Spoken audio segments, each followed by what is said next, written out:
Olá, meu irmão, minha irmã. Hoje, 20 de agosto, a igreja celebra a memória de São Bernardo de Claraval, monge, abade, doutor da igreja, um homem muito importante para a história da igreja lá no século XII e que ele possa interceder por nós.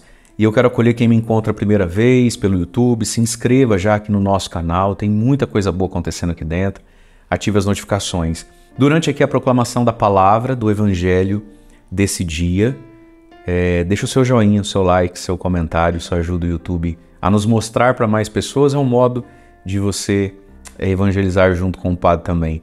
Evangelho de hoje, queridos, Mateus capítulo 19, versículos de 23 a 30, e diz assim: Naquele tempo Jesus disse aos discípulos: Em verdade eu vos digo, dificilmente um rico entrará no reino dos céus. E digo ainda, é mais fácil um camelo entrar pelo buraco de uma agulha do que um rico entrar no reino de Deus. Ouvindo isso, os discípulos ficaram muito espantados e perguntaram: Então quem pode ser salvo? Jesus olhou para eles e disse: Para os homens isso é impossível, mas para Deus tudo é possível. Pedro tomou a palavra e disse a Jesus: Vê, nós deixamos tudo e te seguimos. O que havemos de receber? Jesus respondeu: Em verdade eu vos digo, quando o mundo for renovado e o Filho do Homem se sentar no trono de sua glória, também vós, que me seguistes, havereis de sentar-vos em 12 tronos para julgar as 12 tribos de Israel. E todo aquele que tiver deixado casas, irmãos, irmãs, pai, mãe, filhos, campos, por causa do meu nome, receberá 100 vezes mais e terá como herança a vida eterna. Muitos que agora são os primeiros serão os últimos, e muitos que agora são os últimos serão os primeiros. Palavra da salvação, glória a vós, Senhor. Dificilmente um rico entrará no reino dos céus. Se você me acompanha todos os dias, sabe qual foi o evangelho de ontem? O jovem rico. Vai, vende tudo, dá aos pobres, vem. Ele ficou triste, foi embora triste porque era muito rico. E aí Jesus falou: Em verdade eu vos digo, vou grifar aqui com o meu verde palmeiras, dificilmente um rico entrará no reino dos céus. E digo ainda, Jesus quer nos fazer entender isso. Mais fácil o camelo entrar no buraco da agulha do que o rico entrar no reino dos céus. Entrar no reino dos céus é entrar no céu um dia, lá na morte, né? Mas entrar no reino dos céus, ou não entrar no reino dos céus, é agora. A gente entra no reino dos céus, já agora. O que é entrar no reino dos céus agora? Significa que eu pauto a minha vida a partir de Deus, já agora, no meu relacionamento com as pessoas, com o dinheiro, com a riqueza. Eu entro na mentalidade do reino, na perspectiva de Jesus para essa vida. Vivendo assim, ao morrer, se entra no céu. Não vivendo assim, ao morrer, se entra no inferno. Como é difícil para o rico entrar no reino dos céus.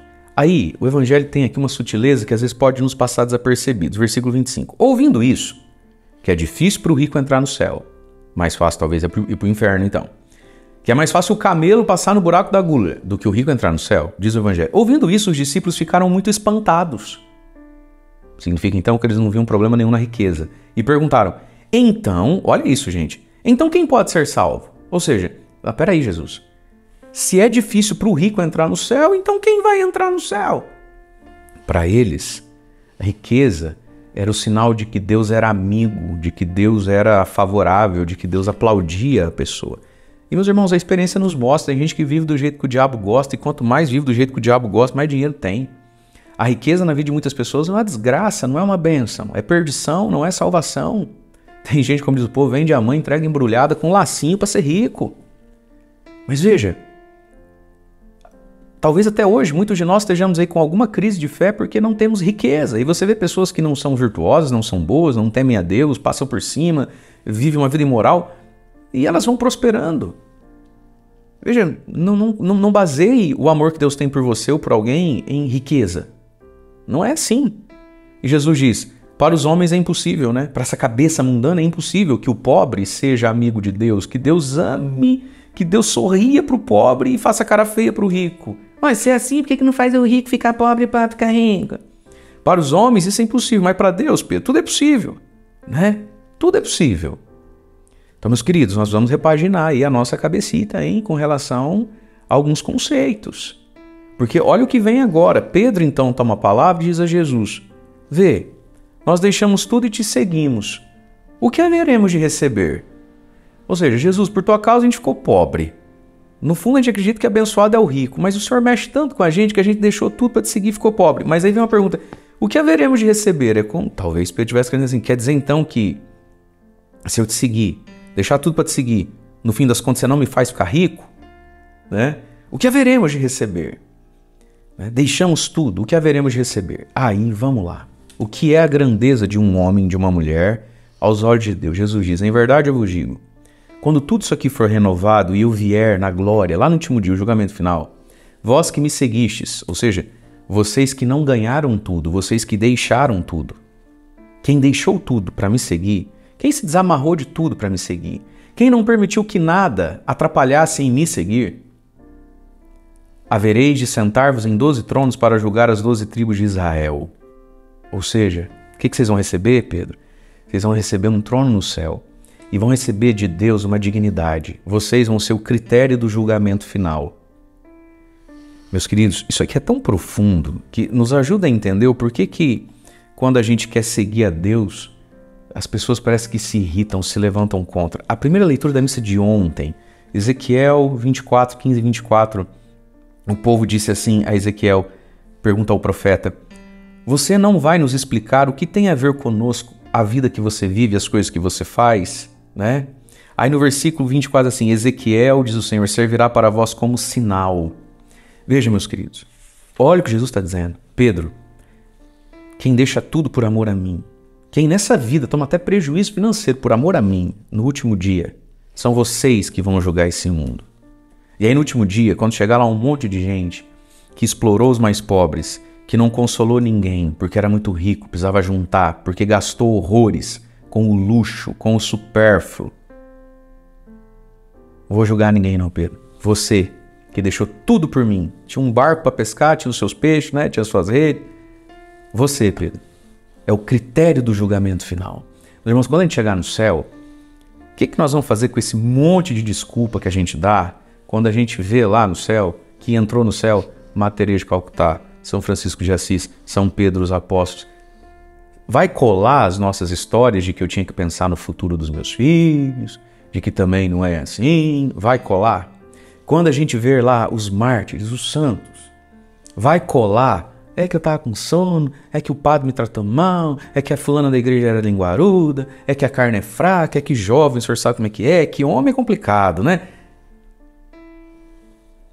Vós que me seguistes, havereis de sentar-vos em 12 tronos para julgar as tribos de Israel. Meus irmãos, os grandes testemunhos da fé não são para nos desanimar, são para nos motivar. E, de novo, ainda que não sejamos chamados a ser um São Francisco de Assis, uma Madre Teresa de Calcutá, nós precisamos fazer com que essas vidas, a vida de Pedro, dos apóstolos, modulem e moldem um pouco a nossa. O Evangelho não foi escrito para eu sentir tristeza e desânimo, né? Apatia. O Evangelho foi escrito para nos moldar. Então, essas palavras, eu preciso olhar para a minha vida. E, ainda que eu não seja chamado a ser o São Francisco de Assis e a Madre Teresa de Calcutá, eu preciso permitir que essas vidas venham me talhar, me esculpir e tirar os meus excessos. Sabe? Entende isso? Nós, padres, ainda que hoje eu não me sinto nem um pouco chamado a viver tal qual viveu lá São João Maria Vianney, não é isso? Mas a vida de São João Maria Vianney precisa estar aqui na minha cabeça quando eu quero comprar um relógio, quando eu quero fazer algo. Você entende isso? Então, você é casado, você estudou, você fez mestrado, você tem uma empresa, sabe? Na sua mão não passa um salário mínimo por mês, salário mínimo é o que você paga para os outros. Você ganha muito mais do que isso. Esses pilares da fé católica, da história da fé católica, precisam estar nos acompanhando todo santo dia. Entende isso, meus irmãos? Nós vamos ser esculpidos, nós vamos trombar com esse tipo de santidade, porque seremos julgados por esse tipo de santidade no último dia. E aí Jesus vai dizer, e todo aquele, aí todo mundo, e todo aquele que tiver deixado. E aí Jesus vai falar não de pecado, vai falar de bênçãos. Deixado o quê? Casa, irmão, irmã, pai, mãe, filho, campos, por causa do meu nome. Vai receber 100 vezes mais e a vida eterna. E muitos que hoje são os primeiros, como o jovem rico, no olhar de Pedro, nossa, ele deve ser salvo, né? Muitos dos que são os primeiros serão os últimos, e muitos dos que são os últimos, como Pedro, o pescador, que nem barco tem mais, talvez o jovem rico olhou para ele, beatão de igreja, serão os primeiros, e todo aquele que tiver deixado. Meus queridos, a grandeza do homem e da mulher de Deus não está no que ele conquistou, mas no que ele deixa. E sim, no reino de Deus, muitas vezes, Deus abençoa homens e mulheres para que conquistem e tenham, né? Até porque o reino de Deus não tem preço, mas ele custa dinheiro, né? Mas aqui, vamos entender isso aqui. Por que Deus tem prosperado você tanto assim? Para você subir de patamar, para você subir de luxo. A grandeza do homem de Deus não é o que ele conquistou, é o que ele deixou. Entende isso? É o que ele deixou. Graças a Deus a gente vai conhecendo, não são muitas, mas a gente vai conhecendo pessoas que têm bastante e vai tendo cada vez mais, porque a pessoa ela é inteligente, ela é capaz. E são grandes patrocinadores, financiadores, né, do bem, da caridade e do reino de Deus, né? Então, talvez você seja o tipo de pessoa que nem querendo você consegue ser pobre. Porque você já nasceu meio herdeiro, você deu certo, você tem um dom, você tem um talento, você está grande, não tem como você ser pequeno. Mas a sua grandeza não é ficar mostrando para os outros e querendo convencer os outros a um caminho, essa linha muito coaching hoje, que está até dentro da igreja, de prosperar, de prosperar, de prosperar. Para que prosperar tudo isso? Você vai financiar o reino de Deus com tudo isso? Então amém, que Deus te prospere. Se não, que Deus te mantenha desse tamanho aí mesmo. Percebe? E todo aquele que tiver deixado, nós estamos num cristianismo hoje que só fala de conquista. E você pode conquistar, desde que a sua conquista seja deixada em favor do reino, seja voltada em favor do reino. E aí nós podemos pensar sim que toda riqueza aqui, e claro, a primeira camada do texto é o dinheiro mesmo, né? Vale também para os nossos bens intelectuais, morais, espirituais. Talvez você seja rico e não só de dinheiro. Talvez você é rico de inteligência, de dom, de talento. Talvez você carregue com você uma maturidade, uma sabedoria e uma ciência, até das coisas humanas, que a grande maioria das pessoas não tem. E isso já foi deixado em favor do reino. Isso tem te atrapalhado, me tem atrapalhado seguir Jesus. Irmãos, façamos os nossos exames de consciência, porque história triste não abre a porta do céu. Deus abençoe você. Em nome do Pai, do Filho e do Espírito Santo. Amém.